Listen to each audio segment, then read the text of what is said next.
Assalamualaikum warahmatullahi wabarakatuh. Kami kelompok 10 BKAUD dan SD kelas Indralaya yang beranggotakan Dinda Zahra, Yohana Elizabeth, dan saya sendiri Tasya Diandra Aulia akan membahas sebuah materi yang berjudul Fitur Esensial BK Perkembangan sebagai bagian total dari program pendidikan. Simak dengan baik ya. Perkenalkan, saya Yohana Elizabeth dari kelompok 10. Di sini saya akan menjelaskan konsep bimbingan dan konseling perkembangan atau komprehensif. Yang pertama, saya akan menjelaskan tentang pengertian BK komprehensif.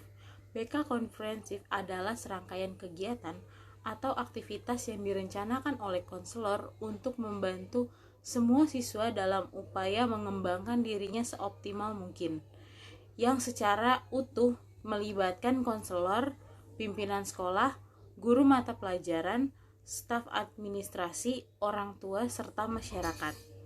Selanjutnya saya akan menjelaskan tentang layanan BK komprehensif. BK komprehensif terdiri dari visi, misi, tujuan, fungsi, dan fasilitas, sasaran, kegiatan, strategi, personil, dan evaluasi. Dalam BK komprehensif diperhatikan ada beberapa hal, yaitu ruang lingkup yang menyeluruh. Kedua, direncanakan untuk lebih berorientasi pada pencegahan. Yang terakhir adalah tujuannya mengembangkan potensi peserta didik. Tujuan dari BK komprehensif adalah penyusunan program BK di sekolah agar kegiatan BK di sekolah dapat terlaksana dengan lancar, efektif, dan efisien, serta dapat dievaluasi program, proses, dan hasilnya. Prinsip BK komprehensif menurut Van Hoos ada 1. Diri individu mempunyai potensi dan pendidikan hendaklah membantu dan mengembangkan potensinya. Kedua, bimbingan didasari oleh ide bahwa setiap anak adalah unik. Yang ketiga, bimbingan merupakan bantuan dalam pertumbuhan dan perkembangan individu. Yang keempat adalah bimbingan adalah pelayanan unik yang dilaksanakan oleh ahli yang telah mengikuti latihan khusus. Sekian penjelasan saya tentang konsep BK komprehensif. Materi selanjutnya akan disampaikan oleh rekan saya. Terima kasih. Saya Tasya Diandra Aulia. Saya akan menjelaskan tentang domain perkembangan peserta didik. Perkembangan terjadi tidak hanya pada aspek tertentu, melainkan melibatkan keseluruhan aspek yang saling terjalin satu sama lain. Oleh karena itu, perkembangan seringkali disebut sebagai suatu proses yang sifatnya holistik atau menyeluruh. Proses perkembangan ini dapat dikelompokkan ke dalam 3 domain, antara lain proses biologis, proses kognitif, dan proses perkembangan psikososial. Dalam prakteknya, ketiga proses perkembangan tersebut saling mempengaruhi dan terjalin satu sama lain. Baiklah, saya akan menjelaskan ketiga domain tersebut. Yang pertama, domain proses biologis atau perkembangan fisik. Proses biologis atau perkembangan fisik ini merupakan perubahan-perubahan dalam tubuh individu seperti pertumbuhan otak, pertumbuhan otot, sistem syaraf, struktur tulang, hormon, organ-organ indrawi, dan sejenisnya. Perubahan-perubahan dalam cara menggunakan tubuh atau keterampilan motorik dan perkembangan seksual, serta perubahan dalam penglihatan, kekuatan otot juga dapat dikelompokkan ke dalam proses biologis. Yang kedua, proses kognitif. Proses kognitif yaitu perubahan-perubahan dalam kemampuan dan pola berpikir individu, seperti kemahiran berbahasa serta cara-cara individu memperoleh pengetahuan dari lingkungannya. Aktivitas seperti mengamati dan mengklasifikasikan benda-benda, menyatukan beberapa kata menjadi satu kalimat, memecahkan soal matematika, dan menceritakan pengalaman, merefleksikan peran proses kognitif dalam perkembangan anak. Perlu dibedakan antara proses kognitif dan proses belajar. Perkembangan kognitif mengacu pada perubahan-perubahan penting dalam pola dan kemampuan berpikir serta berbahasa dalam waktu yang relatif lama dan membutuhkan proses yang lumayan panjang.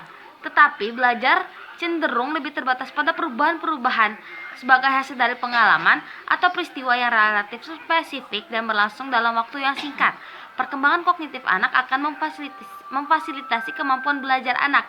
Sebaliknya, pengalaman belajar anak juga akan sangat memfasilitasi perkembangan kognitifnya. Jadi, proses perkembangan kognitif dan pengalaman belajar anak saling saling mempengaruhi satu sama lainnya. Dan yang ketiga atau proses yang terakhir ialah proses psikososial. Proses psikososial merupakan sebuah proses yang melibatkan perubahan-perubahan dalam aspek perasaan, emosi, dan kepribadian individu, serta cara-cara yang bersangkutan berhubungan dengan orang lain, perkembangan identitas diri dan krisis-krisis yang menyertainya, serta perkembangan cara dan pola hubungan dengan anggota keluarga, teman sebaya, guru-guru, dan yang lainnya dapat dikelompokkan dalam domain perkembangan psikososial ini. Perilaku agresif anak terhadap teman bermain serta perkembangan hubungan pertemanan di antara anak merefleksikan proses-proses psikososial dalam perkembangan anak. Demikianlah sedikit pemaparan materi dari saya. Baiklah, saya Dinda Zahra. Saya di sini dari kelompok 10.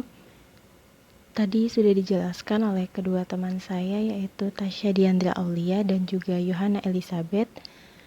Sekarang saya ingin menambahkan sedikit materi. Menurut ahli psikologi perkembangan yang berpandangan maturasional, pada dasarnya individu berkembang dalam cara yang terpola secara genetik. Individu akan duduk sebelum berjalan sebelum berbicara, tumbuh cepat pada masa bayi dan berkurang pada masa anak, mencapai pusat kekuatan fisik pada akhir masa remaja dan seterusnya. Namun, kondisi lingkungan yang ekstrim dapat pula menyebabkan gangguan terhadap proses perkembangan tersebut. Sedangkan kaum environmentalis menekankan pada pentingnya pengalaman dalam perkembangan anak. Lingkungan dipandang sebagai faktor yang paling berpengaruh terhadap perkembangan tersebut. Unsur genetik hanya mewariskan potensi dasar, bagaimana individu berkembang, hal itu akan tergantung pada makanan, gizi, perawatan medis, latihan, dan pendidikan yang diberikan oleh lingkungannya. Ada pula ahli yang menyebutkan bahwa hampir semua kualitas fisik dan psikis individu merupakan hasil dari pengaruh pembawaan dan lingkungannya. Misalnya, anak secara biologis sudah terprogram untuk belajar bahasa atau pembawaan. Namun, mereka pastinya hanya akan belajar bahasa yang ada pada lingkungannya atau pengalaman. Dengan demikian, kematangan dan pengalaman memberikan kontribusi yang sama pada perkembangan dan pertumbuhan individu. Kualitas aspek pertumbuhan dan perkembangan yang sama bisa dihasilkan dari campuran pengaruh unsur genetik dan keadaan lingkungan yang berbeda. Demikianlah pemaparan materi dari kami. Lebih dan kurangnya kami mohon ampun. Wassalamualaikum warahmatullahi wabarakatuh. Sampai jumpa di video selanjutnya.